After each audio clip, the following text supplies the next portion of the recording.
Hey, everyone listening or watching today. I have Tim Davis, who is in the studio today. Tim, before we get started, why should loan officers watch or listen to this episode?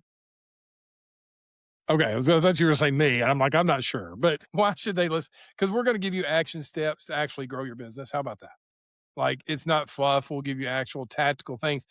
In fact, I'll give you a tip today that I pretty much guarantee will get you conversations, if not referrals, by the end of the day that you implement it after watching this podcast. How about that? Yeah, that sounds good. Well, Tim, the thing I love about you is like you always have like things loan officers can do now. So let's just start with that. So let's say a loan officer has this big database of people and they've never texted or emailed their database. What would you recommend that first text or email be to their database? I mean, I'm a big person of being honest. Like, like, hey, I've done a poor job of staying in touch and communicating with you in the past, and I've made a personal decision to change that. And so I'm reconnecting with you now, and I hope that you would want to reconnect with me because at some point our paths cross. Either I helped you with a mortgage or you inquired about it, or somehow our paths crossed. And it's quite frankly on me that I haven't kept in touch with you. So I'd like to change that. This is my first step forward in order to do that. Something along that lines. I mean, I think it's honest. I think it's transparent. I think people appreciate that. I think they can relate to it because they probably have something similar going on in their lives instead of trying to come up with this like perfect thing that's going to cause everybody to call you instantly and go, oh my God, you said just the right thing and I'm yours forever. That's kind of what I think. Okay, that's what I think is the best thing too. I know you're with Canopy. Why? I want to dive into this because I've seen a lot more retail people jumping into the broker world. Mhm. What are the reasons why retail lenders are like starting to jump into that broker model? I mean, the landscape's changing. I mean, I'll take you back to 07 and '08. That was a big, market crash, a market correction. A lot of people, there was a lot of brokers back then, and they were blamed. They were blamed for the financial crisis. Like the blame was solely put on the mortgage broker. And there was a website back then called the Implodometer, and you'd have to check it to see if the lender you were funding your loans through was still open. Like they were closing in the middle of the night. Like, you remember when the Cleveland Browns packed up and left in the middle of the night? That's what these lenders were doing. And they were leaving loan officers stranded. And then the broker community really got the black eye for that. And after that is where I call big retail took hold, right? They started to come in and people were migrating over to larger retail shops, but the loan officer didn't really understand what they were trading their income for, right? They were being told, hey, we're going to support you. We're going to give you marketing. We're going to give you processing, maybe in some cases give you an LOA, um, all these type of things. And so the loan officers were like, look, if you'll just guarantee you'll fund my loan, I'll come over. And then there's a whole group of loan officers that came over post 2008, right? They never even knew anything about that. That's a foreign concept. They didn't live it. And so all they've ever known was, hey, my company pays me 100 bips or whatever. But most loan officers have zero clue of how mortgage rates are really set every day and all the margins. So big retail lenders, man, they were skating off with 4, 5, 6, 700 basis points and maybe paying that loan officer 100. Well, sure, I'll give you an LOA, I'll give you a processor, I'll give you a pat on the butt and a marketing flyer for God's sakes, because I'm making 300 bips on you or whatever. You have to step back for a second as a loan officer and look and say, why does the CEO of my company have multi-million dollar homes or airplanes? Where did that money came from, right? It came from you digging ditches every day. That's where the money came from. And so now loan officers, I mean, I'm completely transparent, right? I either have great friends in this business or people that wish I'd shut my mouth, right? But I just tell loan officers where the money, I tell them basically how the sausage is made. And Yeah. so now they're looking at that and reconsidering it. They're like, well, maybe I should do a P&L. It's really transparent, or maybe I should do a broker model, right? Because the volume is less. That's another thing. I see people within our organization will come over and they would have had to do twice the loans where they were working at to make the same or more money on half the loans here. Yeah. So why kill yourself, right? I mean, I'm seeing people spend more time with their family and their friends and their hobbies and things like that because now they're realizing all the revenue on the loan, albeit it's compressed, right? And the retail lenders are trying to make a living on this compressed margin, so their services are dropping off. There's fewer processors, fewer underwriters, so on and so forth. And so those loan officers are just looking, wait a minute, hey, if I'm the one digging the ditch every day, finding the customer, why should I get the greatest reward? I can manage the expenses. And so that's just one of many reasons. Well, because I always see a bunch of loan officers that, like, make the jump or close to making the jump, and then they get too scared. Why did they stick why do they stay with retail Because it makes sense for them to do it, but a lot just get scared. What are the main reasons that you see why? Do you know the easiest thing to plant and grow? Do you know what that is? A No, a tree? tree?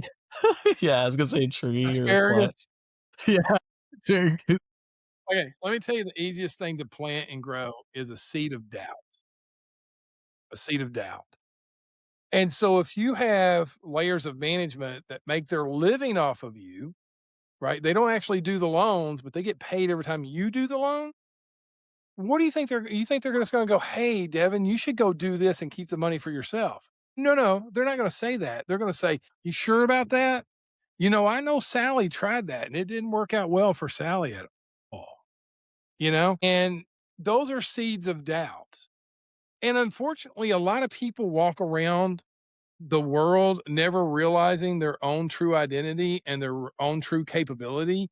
Like I heard a quote one time and it really resonated with me. It's like go into a room and go into a conversation like God himself sent you there. Mm, it's And I'm like, awesome. okay, Yeah, we're going to stand a little taller, we're going to be a yeah, little bolder, a little braver here. And that's cool. so loan officers let those seeds of doubt creep in their mind of like, what if it goes wrong versus what if it goes right? Right. And I tell Yeah, loan officers all the time, I'm like, you could always go back to the prison camp. The prison yeah, camp ain't closing down. yeah. If you leave the prison camp for freedom and you don't like the freedom or it doesn't work out the way you want, go back to the prison camp, right? I mean, you can always do that. But it's doubt, man. It's doubt. People doubt themselves, and I wish they'd stop. Yeah, I really like that 'cause, kinda go to my next question. I see a lot of LOs that, they're scared to talk to the real estate agents or the past clients, and, like, they already know who they are. What do you feel like is the best thing a loan officer could do to grow their business or double their business from either talking to agents, talking to past clients? Like, what's the number one thing that you see? So I think you should become a professional conversation starter. Okay.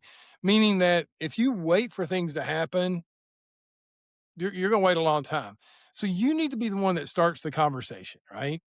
Standing in line, start a conversation. Going to play golf, start a conversation, right?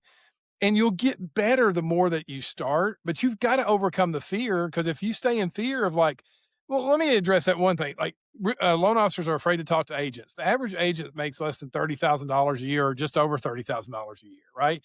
If you take out their expenses with that, they're eligible for food stamps. Why are you scared to talk to that person? Yeah, right. I don't understand, right? Yeah. It's because we create this thing in their mind. Well, what if they say no? Or what if they reject me? Or what if they da, da, da, da? Well, it's probably going to happen. I mean, you got to stop worrying about that stuff and say, look, I'm going to become a professional conversation starter. The best way to do it is to introduce yourself and then ask them about their favorite person themselves, right? Hey, my name's Tim. What's your name? Devin. Oh, tell me a little bit about yourself, Devin.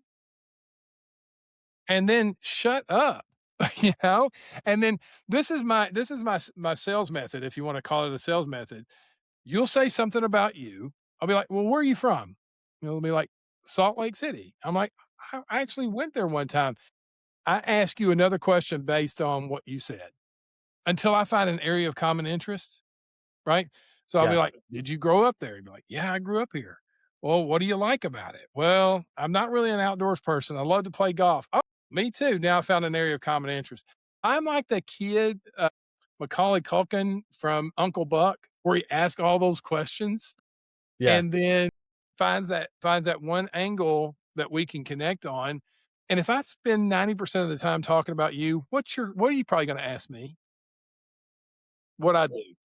You're gonna say, "What do you do?" Right? And that's I better have perfected a 30 to 60 seconds, you know, pitch at that point that impacts you, right? That makes me rememberable, right? And at that point, I can either get just another friend, a connection, a future loan, a future referral partner, all that kind of stuff, right? So I think people are always focused on conversations because they're like, well, Tim, I got to say the right thing. Well, what is the right thing? I mean, have you ever listened to me? Sometimes I say things and I wonder, how did I not get punched? Right? There is no right thing. Just be friendly and talk to people, engage them, and stop worrying about getting something. If you're worried about Yeah. communicating with another person, your mind is thinking you're trying to get something from them versus just being a human being and talking to them. Yes, exactly. Dude, that's exactly what I think. Okay. Just one last question and then we'll end this.